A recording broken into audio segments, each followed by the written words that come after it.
Kabar baik, PPN nggak jadi naik. Hari ini IHSG-nya hijau. Oh, salah kode saham nih. Oke, aku start dari IHSG dulu ya.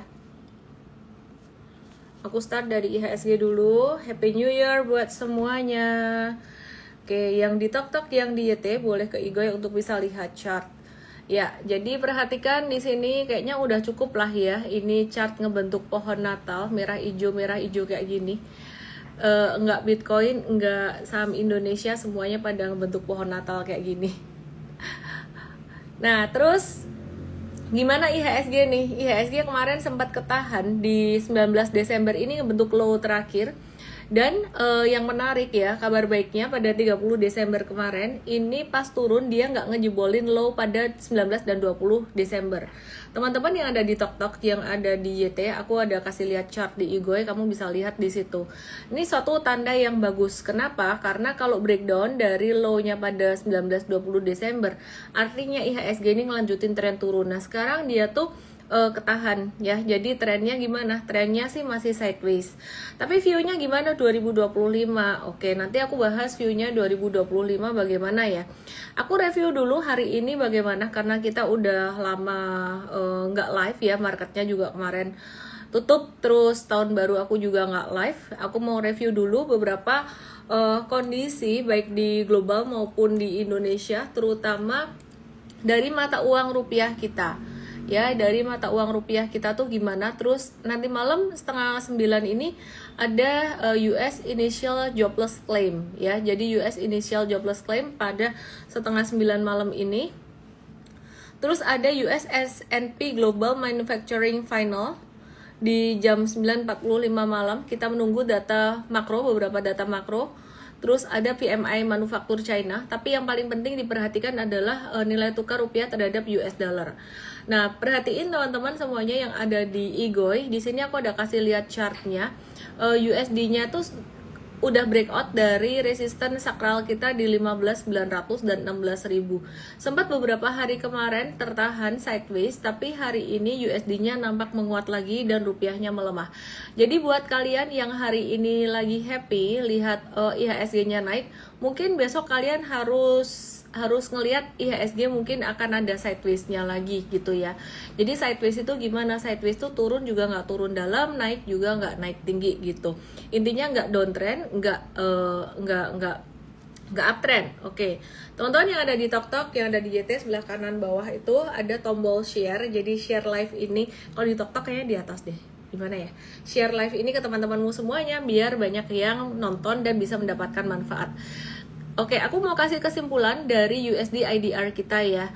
Hari ini USD-nya menguat alias rupiahnya agak melemah sedikit. Jadi tadi sempat melemah sampai level tertingginya di 16.259. Thank you yang ngasih gift di TokTok. Kesimpulannya gimana? Kesimpulannya besok IHSG. Sekarang aku pakai IHSG lagi karena saham-saham yang kurang liquid tapi market cap-nya gede kayak brand dan kawan-kawan itu cenderung sideways, meskipun ada uptrend dikit tapi cenderung sideways ya. Jadi ini kembali mencerminkan saham-saham big banks IHSG-nya. Ya, jadi meskipun hari ini ada penguatan IHSG-nya naik 1,18%, ini sifatnya masih temporer. Ya, jadi masih temporer, masih akan sideways. Sideways itu naik dikit, turun juga dikit. Nggak perlu takut, nggak perlu khawatir, santai aja, tenang aja. PPN nggak jadi naik itu merupakan satu hal yang sangat penting sekali. PPN nggak jadi naik itu merupakan satu hal yang sangat signifikan, yang sangat krusial, yang sangat mempengaruhi sekali kondisi perekonomian kita dalam negeri kita ya. Jadi bagaimana dampaknya, mungkin teman-teman kalau ada di Igoy ya, tadi aku ada post efeknya tuh kena ke sektor apa aja. Ini aku akan kasih lihat buat teman-teman semuanya.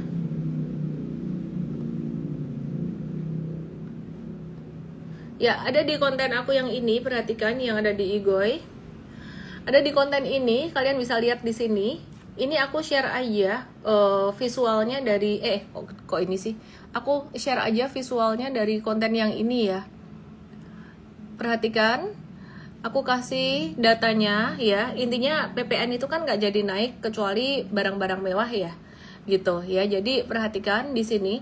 Ini tuh ketika pemerintah ngasih stimulus, jadi bukan cuma PPN aja, pemerintah tuh bakalan ngasih stimulus tuh BLT lah buat masyarakat, bantuan langsung tunai biasanya kayak gitu ya, entah apapun namanya diganti-ganti, kasih stimulus, kasih insentif, itu sangat bagus sekali buat perekonomian. Jadi kalau diperhatiin, ini tuh impactnya ke sektor consumer goods, mereka punya revenue bakalan naik. Jadi perhatikan pada tahun 2009, 2016 dan 2021 itu revenue-nya ICBP, Indofood dan Mayora semuanya kedampak positif karena adanya BLT atau adanya paket stimulus yang dikasih sama pemerintah. Jadi kalau ditanya ngefek nggak? Ngefek gitu, kecuali Indofood yang income-nya di 2009 nggak begitu naik, tapi ICBP naik tinggi. Kenapa? Karena ada beberapa faktor lain ya. Jadi ICBP itu lebih ke FNB-nya gitu, kira-kira gitu. Jadi lebih ke dampak. Nah, tapi apakah ini langsung tercermin pada harga saham? Langsung aja saya jawab ya. Nah, perhatikan ini di tahun 2015-2018 itu tercermin pada harga saham di mana ICBP, Indofood dan Mayora ini naik.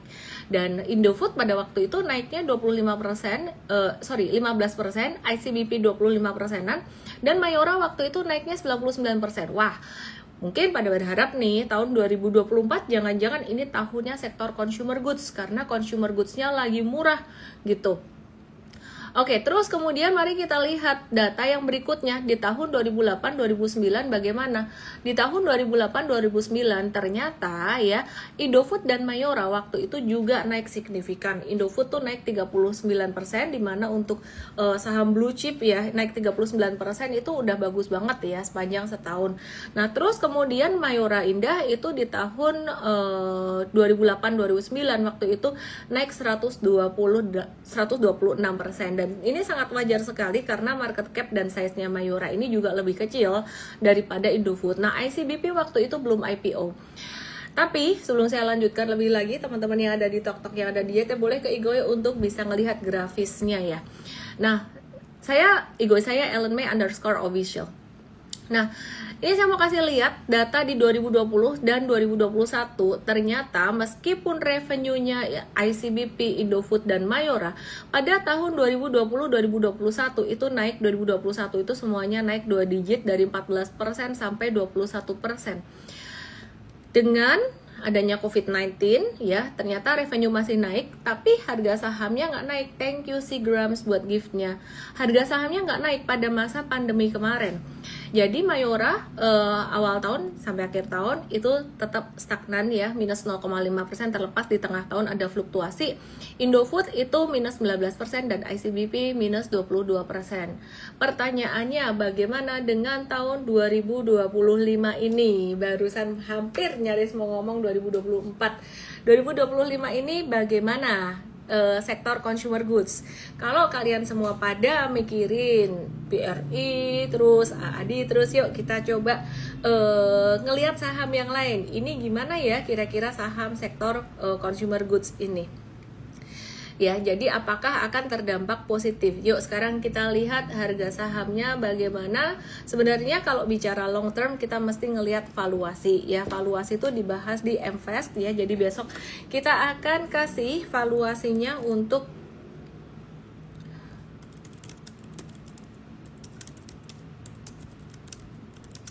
sektor consumer goods. Sorry, ada ke distract sedikit tadi.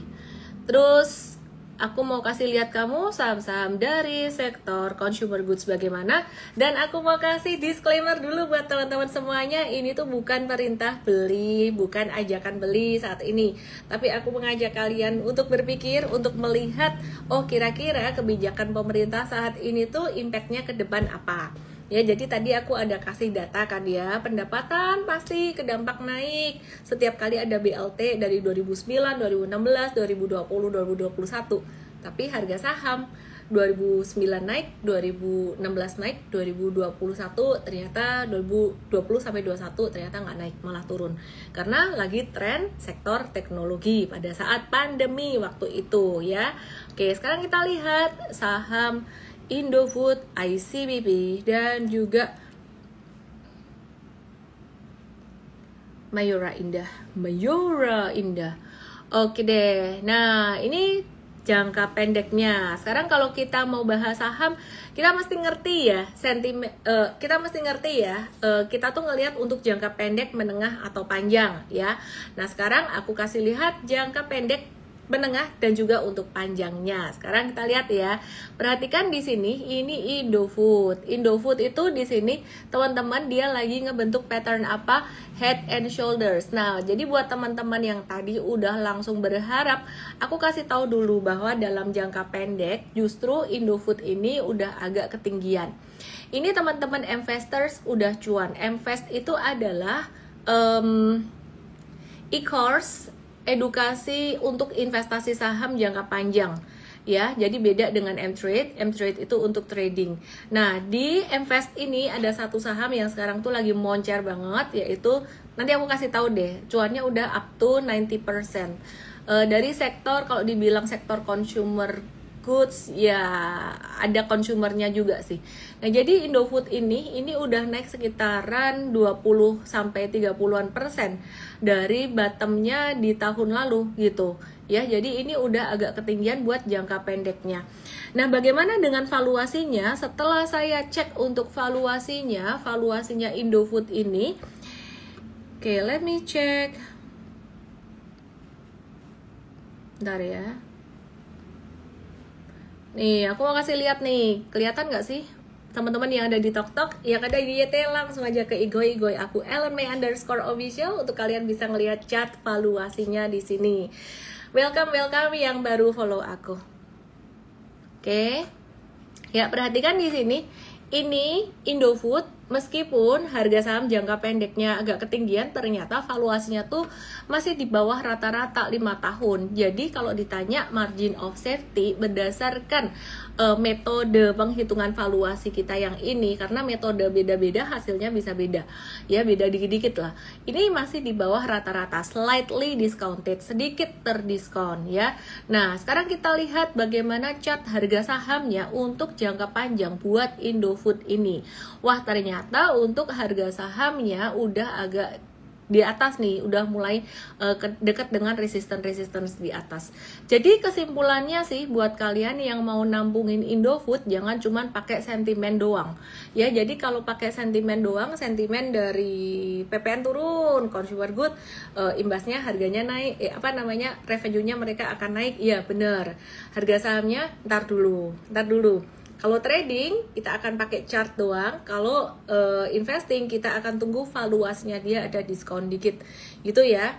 Nah, jadi untuk trading tanggal 5 nanti kita ada webinar jam 7 sore. Itu namanya M3 Start 2. Jadi versi 2 ini untuk trade anything made easy. Bisa dipakai untuk trading gold dan bisa dipakai untuk trading crypto juga ilmunya. Langsung aja meluncur ke DM aku dengan kode M3 Start 2. Oke ya. Sekarang aku mau kasih lihat kalian ICBP. Jadi ICBP ini anaknya Indofood ya. Indofood itu ibunya. Jadi Indofood ini dia punya beberapa bidang usaha di bawahnya. Selain consumer goods, dia juga ada distribusi, dia juga ada pertanian, ya ada CPO, ada gandum juga. Yang ada di TokTok, yang ada di YT, langsung aja ke Igoy untuk bisa lihat chartnya. Oke ya, mari kita lihat sekarang bagaimana kabarnya dengan ICBP. Apakah ICBP akan diuntungkan dari sentimen PPN 12% ini gak jadi dijalankan ya. Jadi apakah akan diuntungkan? Nah, ternyata ICBP ini mirip-mirip dengan Indofood. Gerakannya ICBP ini lebih labil daripada Indofood, dimana naiknya lebih cepat, turunnya lebih cepat juga. Jadi buat kamu yang pengen cuan lebih cepat, pastinya di ICBP, tapi timingnya tunggu dulu. Sekarang ICBP jangka pendeknya itu lagi downtrend, meskipun dia kena MA 200, ada baiknya kita wait and see dulu. Support paling cakepnya itu di 10.950.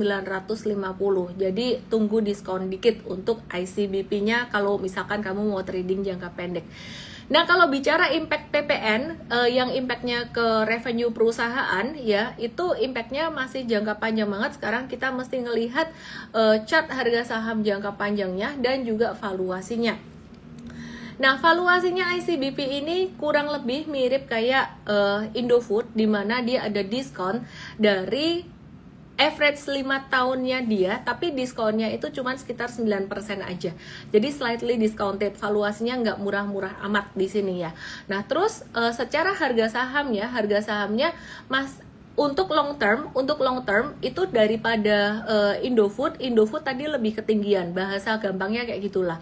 Kenapa? Karena ini 3 bulan berturut-turut, ini grafik bulanan ICBP ini udah turun dekat supportnya 10.900 ya, dikit lagi lah ya, kalau bisa turun dikit lagi. Loh kok malah berharap turun dikit lagi ya, kan kita kalau long term investing nawar ya, kalau trading bisa trading breakout, bisa buy on weakness, tapi kalau long term investing kita maunya nawar.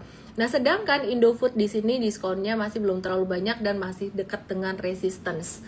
Kira-kira kayak gitu sebelum saya bahas tentang Mayora. Dan sekali lagi, ketika saya bahas Indofood dan ICBP di sini bukan lagi suruhin kamu beli 2 saham ini, tapi saya merespon apa yang jadi pertanyaan teman-teman. Kalau PPN turun, kira-kira sektor apa yang diuntungkan? Oke ya, paham teman-teman? Kalau paham kalian tulis paham di sini ya.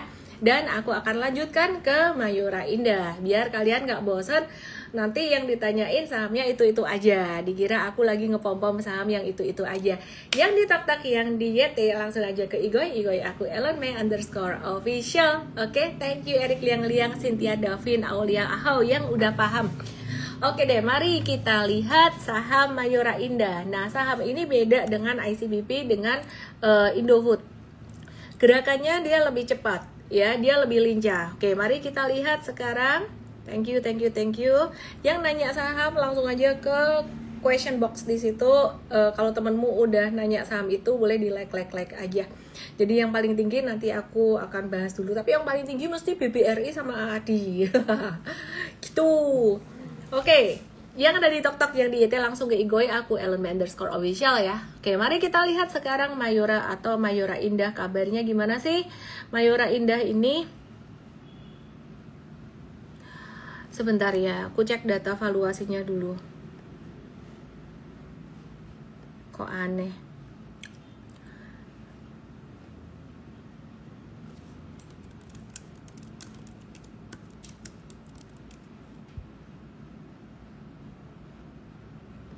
Oke, Mayora Indah, I need to confirm lagi datanya. Rata-rata valuasi PI-nya di 28,26, memang agak mahal untuk saham-saham consumer goods, dan sekarang sekitaran level 19,53, sehingga secara valuasi diskon 30%, but I still need to confirm data ini ya. Oke, karena baru banget.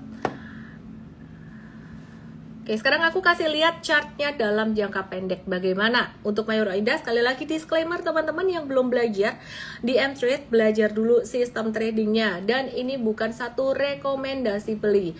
Aku pengen diskusi dengan teman-teman M-Traders di sini ya. Teman-teman M-Traders yang ada di Igoy, yang di TokTok YT nggak bisa lihat chart karena aku mau nanya kalian, ini tuh pattern apa sih teman-teman yang ada di Igoy ya, ini pattern apa ya? Nggak usah pattern deh, ini trennya lagi gimana? Trennya lagi gimana nih? Jawab, trennya lagi gimana? Ini kan uptrend ya, jelas ya uptrend ya. Kalau ini trennya lagi gimana? Teman-teman semuanya dijawab dulu, jangan kemana-mana, jangan ke HMSP dulu. SW jawabannya, singkat padat jelas, rainy day. SW sideways, flag enggak sih kalau flag ya, flagnya gede banget, monthly. Sideways itu artinya apa? Dia pertarungan antara bull dengan bear, daya beli dan tekanan jual dia bertarung. Nah, kalau kalian perhatikan di sini, ini lagi distribusi pada tanggal 1 Maret 2021. Kalau sideways yang bagus itu adalah sideways yang hijau, volume hijau lebih tinggi daripada volume merah. Volume hijau lebih tinggi daripada volume merah. Sekarang mari kita perhatikan bagaimana dengan volumenya si Mayora ini, Mayora Indah ini. Yuk, aku naikin chartnya biar kelihatan ya. Jangan bahas saham yang lain dulu, sabar dulu, fokusnya belajar. Ya, perhatikan di sini. Ini hijau apakah udah lebih tinggi dari merah? Iya, kadang-kadang. Tapi belakangan ini ada merah lebih tinggi daripada hijau. Hijaunya kecil-kecil. Jadinya bagaimana dong dengan Mayora Indah ini? Ya, jadi Mayora Indah ini Gimana? Itu candlenya monthly. Oh iya betul, thank you udah diingetin. Monthly-nya bentuknya sideways kayak gitu. Oke. Thank you loh ya.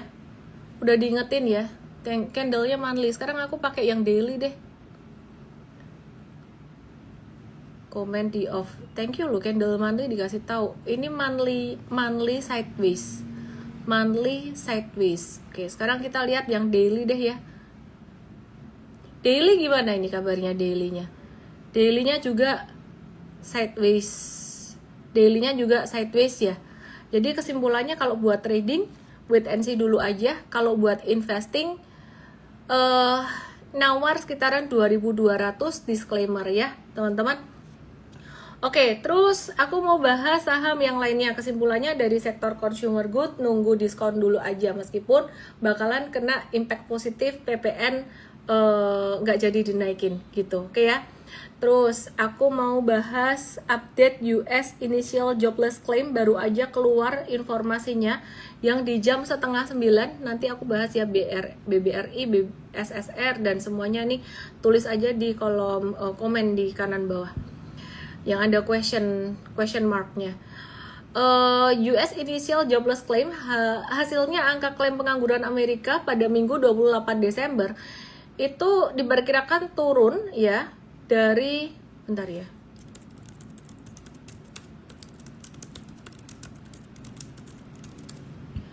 $219.000 ke 211.000 ya, konsensusnya 222.000. Nah, turunnya angka klaim pengangguran ini jadi tanda bagus buat ekonomi Amerika ke depan, tapi mengurangi kemungkinan The Fed akan menurunkan suku bunga lagi karena menunjukkan daya beli masyarakat tinggi dan inflasi bisa naik, kira-kira kayak gitu. Nggak terlalu signifikan.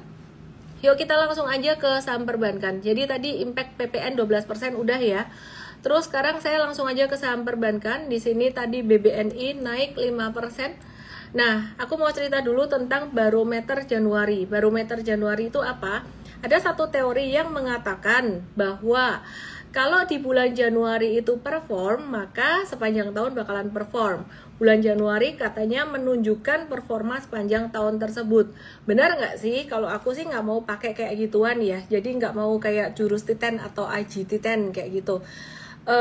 Aku lebih memantau saham secara fundamental, teknikal. Kalau untuk investing pakai checklist 4 checklist yang ada di Mvest. Kalau investing kita pakai sistemnya Super Trader.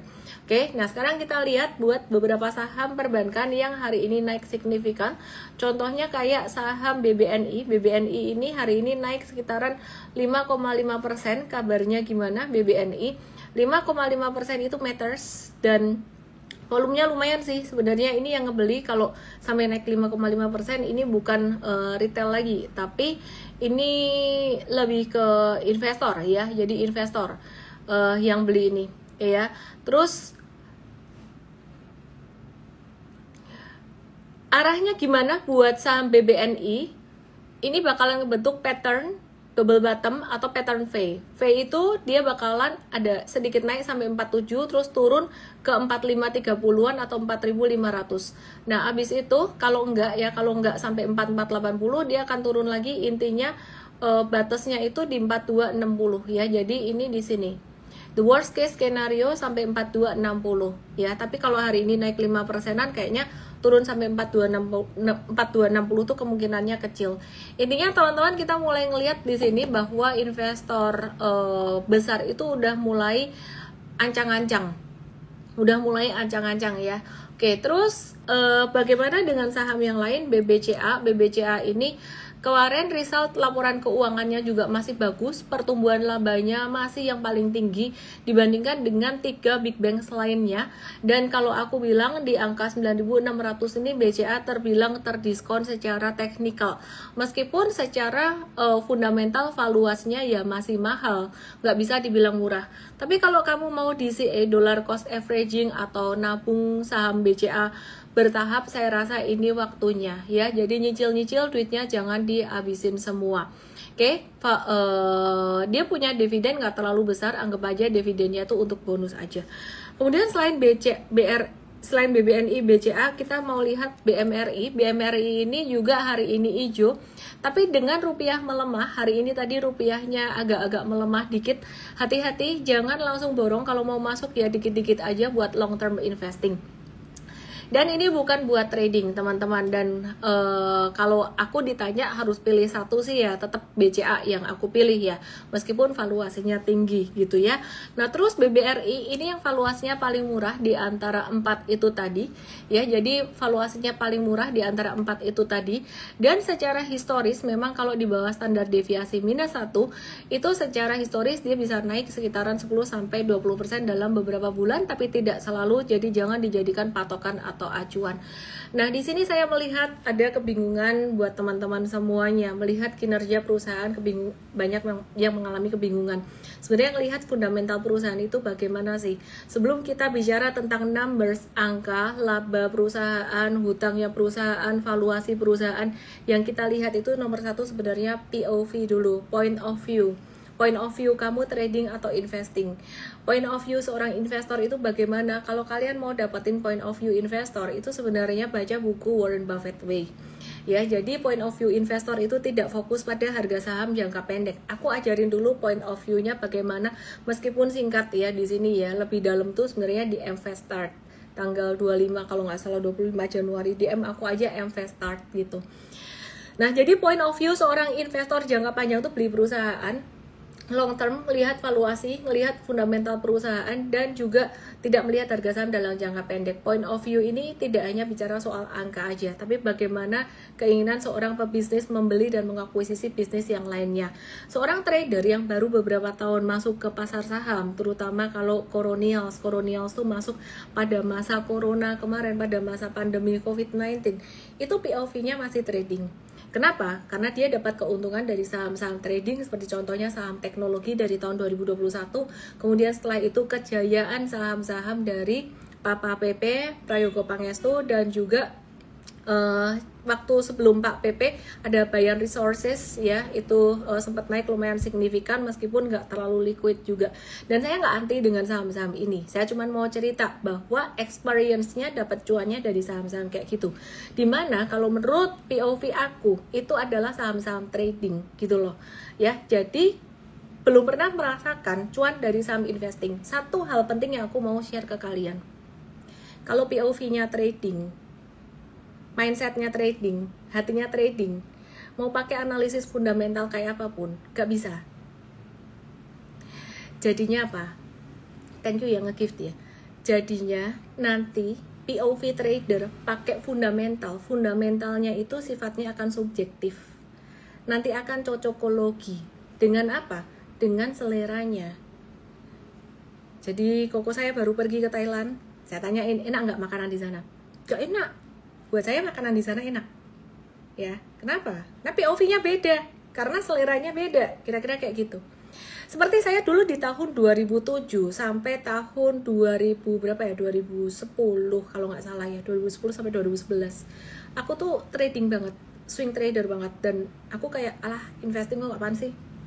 Karena saya cuannya dapat dari trading terus sampai akhirnya 2013 aku tuh nggak sadar ada satu saham yang ya kalau aku sebut kode sahamnya CTRA, tapi sebenarnya bukan matters kode sahamnya, untung 1.500 sampai 1.600%. Aku jual bertahap. Itu kenapa? Karena saya holdnya, saya nggak sengaja hold lama. Tahu belinya valuasi murah, tapi saya kan nggak percaya valuasian, kira-kira kayak gitu, nggak percaya fundamental perusahaan. Satu hal penting aku mau kasih tahu kamu, seorang investor pas beli bisnis, pas beli perusahaan untuk long term investing, pas valuasinya murah, itu beritanya jelek semua. Waktu itu saya beli CTRA, jelek semua, gak ada bagus-bagusnya. Jadi kalau mau di-justify, apalagi mindsetnya trader, mau pakai fundamental, mau cocokologi apapun, ya caranya analisis fundamental kayak gimana, mindsetnya tuh gak nyampe. Aku nggak lagi ngomongin siapapun atau saham apapun, tapi aku kepengen teman-teman semuanya, ada dua hal yang kalian harus pelajari penting banget. Investing itu kalian mesti pelajari prinsip investing. trading itu kalian pelajari sistem trading. Prinsip itu tidak terbantahkan.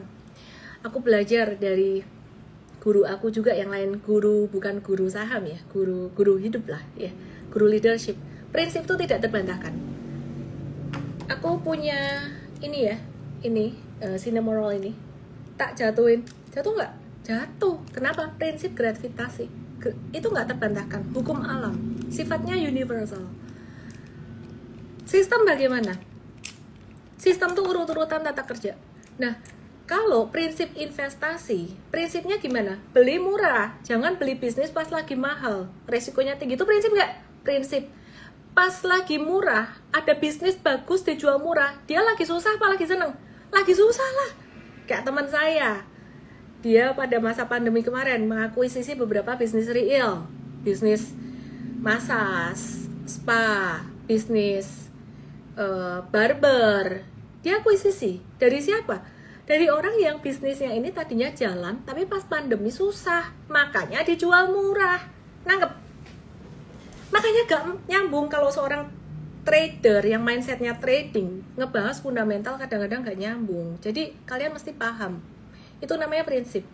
Prinsip investasi yang lainnya banyak. Belajar di Investstart, di MC aja Investstart.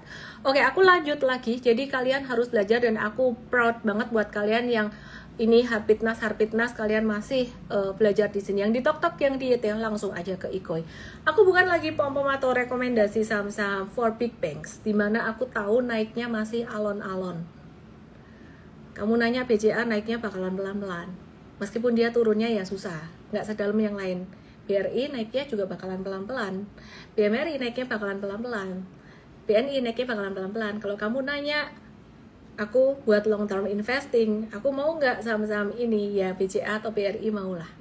BCA tuh karena stabil, dia bagi dividen juga, ya nggak banyak tapi oke. Tapi BRI valuasinya murah, kalau masih ada uang ya oke.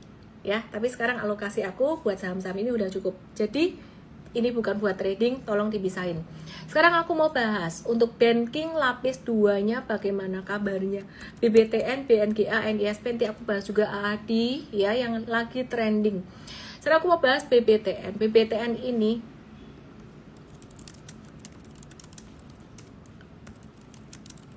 ya, jadi BBTN ini hari ini tuh juga naik 4,39%. Sama kayak BRI dan kawan-kawannya. Saham ini lagi kemarin kena punish karena investor dari luar tuh sebenarnya mereka lagi wait and see. Ya, jadi hari ini naik sekitaran 4,39%. Aku kasih lihat valuasinya buat kalian. Gak apa-apa, aku cuma bercanda kok. Iya, masa bercanda nggak boleh toh. Toh. Aduh, aku lapar. Kalian lihat ke Ikoi. Ikoi-nya ada chartnya BBTN. Lihat nih, BBTN kapan hari itu udah fair value, 5 years average.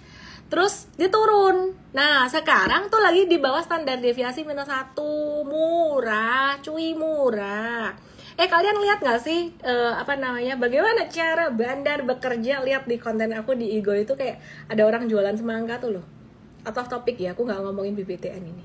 Out of topic tiba-tiba kepikir aja gitu loh. Ya, jadi BBTN valuasinya murah, tapi yo pinter banyak, jangan pinter dikit. Nanti jangan kamu terus tanya ke trader, influencer trading, BBTN katanya direkomend, bus, ngawur.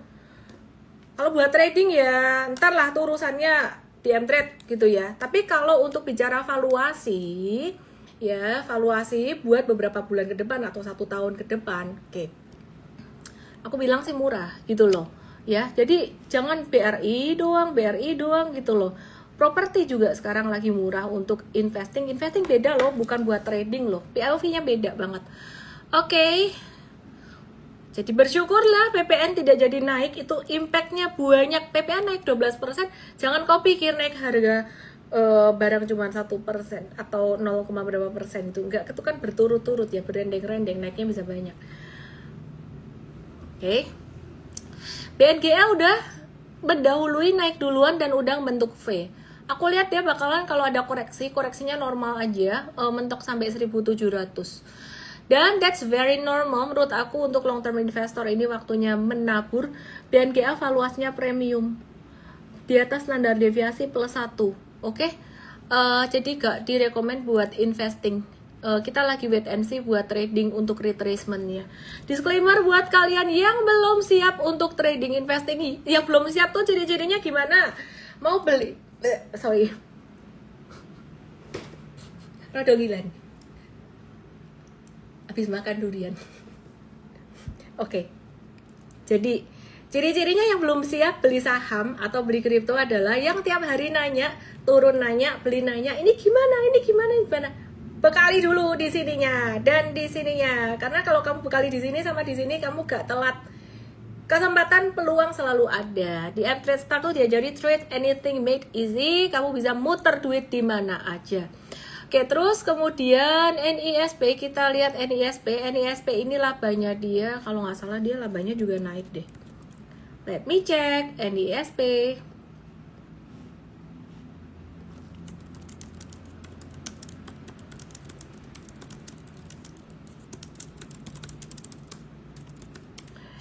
Oke, kita lihat teknikalnya dulu ya, sambil aku cek lagi fundamentalnya gimana. Dia kinerjanya menarik juga sih NISP ini. Tapi valuasinya overvalue 25,8% kalau pakai strategi ngelihat historical ya. Di Tok yang di YT langsung ke Ikoi. Technical dia habis breakdown, ini kayaknya food. Tahu food apa, tahu singkatan apa, coba tulis di komen. Food ya, di tanggal 19 Desember kemarin. Jadi jangan panik-panik, jangan takut-takut kalau ada saham turun. Kadang-kadang dia turunnya cuma sementara, kayak 19 Desember ini, tuing terus naik lagi. Terutama investor jangan panik-panik, jangan takut-takut kalau memang analisisnya udah oke. Oke ya, terus NISP kita tunggu retracementnya juga sama kayak si siapa tadi? BNGA. Yuk kita sekarang move ke sektor berikutnya, construction. Hari ini PTPP-nya muntup-muntup naik ya. Tapi kita cuma nitip sendalnya di PTPP doang ya. Kenapa? Karena meskipun sektor construction pada naik hari ini, cuman ini tuh kan naiknya ripples ya, ombak kecil di tengah ombak besar, di tengah guyuran ombak besar yang turun, dia naik dikit gini. Jadi kekuatan naiknya tuh masih belum terlalu kuat. Jadi kita nitip sendal doang. Istilah kata resikonya tuh masih lumayan tinggi. Oke ya. Terus ini Adikarya juga sama, tapi kita nggak masuk di sini. Kalau construction simpelnya fundamental yang paling bagus tuh PTPP nomor 1, 2, Adi, baru yang lain-lainnya mengikuti.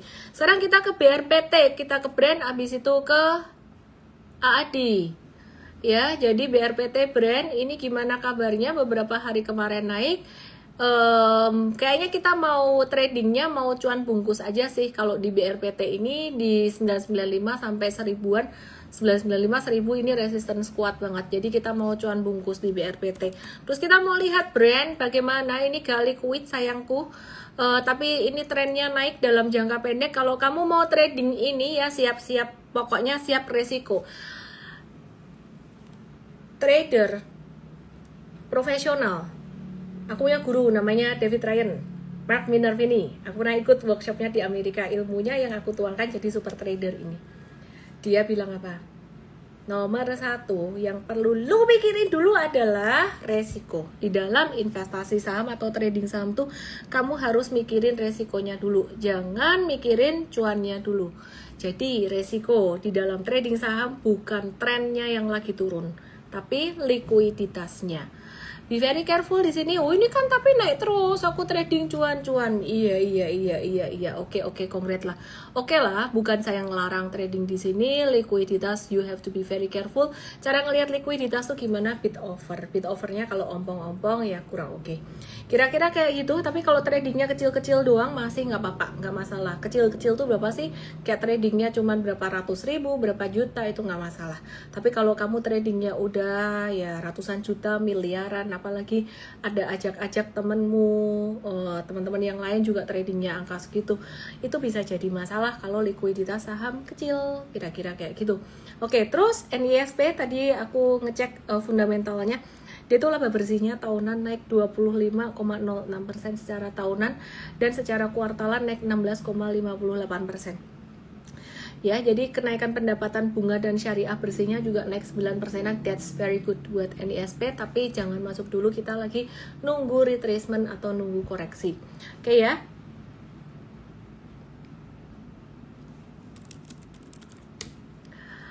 Kemudian mari kita lihat MTEK. MTEK sempat ngasih cuan 2 digit buat M-Trade dan kita tidak ada hubungan apapun juga ya. Dan kita lagi menanti MTEK ini diskonnya di angka berapa sih? MTEK ini sempat rally, lumayan rallynya, dapat berapa belas persen gitu di M-Trade ya. Berapa belas persen sih? Bentar, aku ukur dulu. Ya, kayaknya hampir 20% loh waktu itu, lumayan. Dan hari ini mantul lagi, kita lagi nge-watch aja dulu. MTEK ini ya. Jadi kayaknya kalau di tradingin ini lumayan juga, tapi resikonya lumayan. Disclaimer buat teman-teman semuanya. Ada yang nanyain saham GoTo, bagaimana kabarnya saham GoTo? Big pattern-nya GoTo udah mulai membaik. Tapi masih di bawah 100, resiko masih lumayan tinggi untuk fluktuasinya. Tapi kalau kamu mau trading cepat, GoTo tuh dalam tanda kutip amannya, low risknya sekitaran level 61 sampai 63-an. Profit taking ambil aja sekitaran 5 sampai 7%, oke. Terus stop loss jika dia jatuh di bawah 61, catat angkanya. Aku sih nggak trading ini. Disclaimer teman-teman semuanya. Adi sekarang yang banyak ditanyain oleh teman-teman semuanya. Adi, apa kabarnya Adi? Aku lapar banget Adi ya, jadi ini Adi ada merah dikit.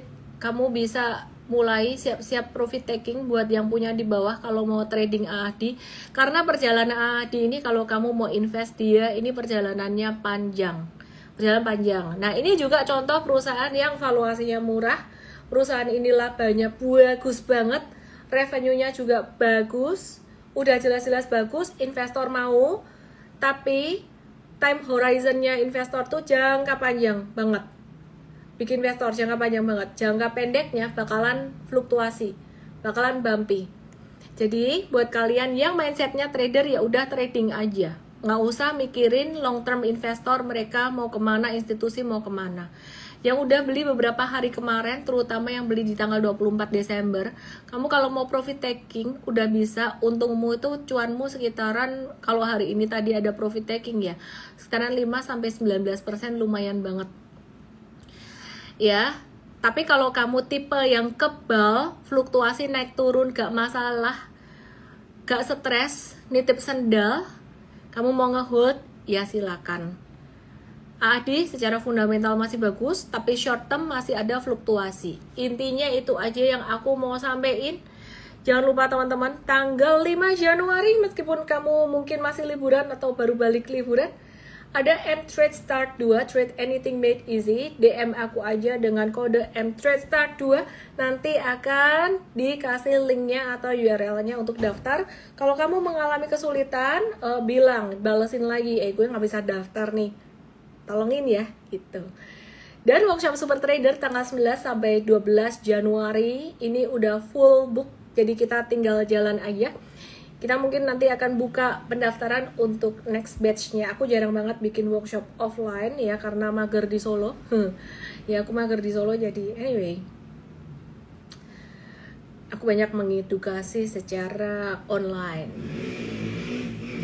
Ditunggu terus, kita bakalan keluarin hal-hal baru, kasih hal-hal baru buat kalian. Stay tune di Igoy aku, di YT dan di Tok aku. Dan jangan lupa join Igoy channel aku. Saya Ellen May, salam profit. See you tomorrow. Yang ada di morning briefing kita akan kasih watchlist untuk tomorrow. Hai Olivia. Chelsea mana Chelsea ya? Ratu Catur lagi sibuk kayaknya dia.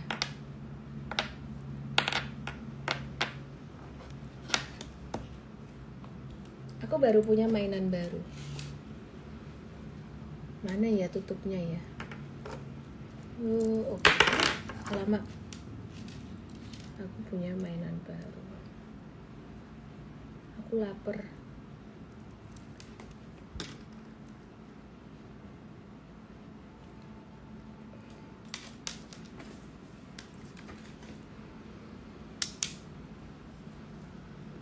mainan baru. Jam nggak? Bukan. Mic nggak? Enggak. Ini atas mana, bawah mana sih?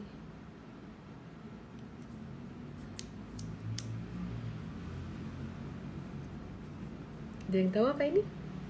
Ara mana? Ara di luar, capek ah gendong dia. Ada yang tahu kah apa ini? Mau tahu nggak? Ini apa? Minum air kalau lapar. Pang Ronald kayak orang susah aja minum air kalau lapar.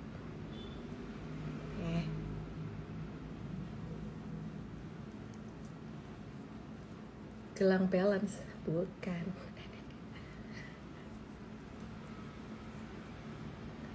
Aduh, aku lapar. Yaudahlah, nggak usah pamer-pamer nggak jelas. Dadah. Apa itu? Bye bye. Apa tuh? Bye.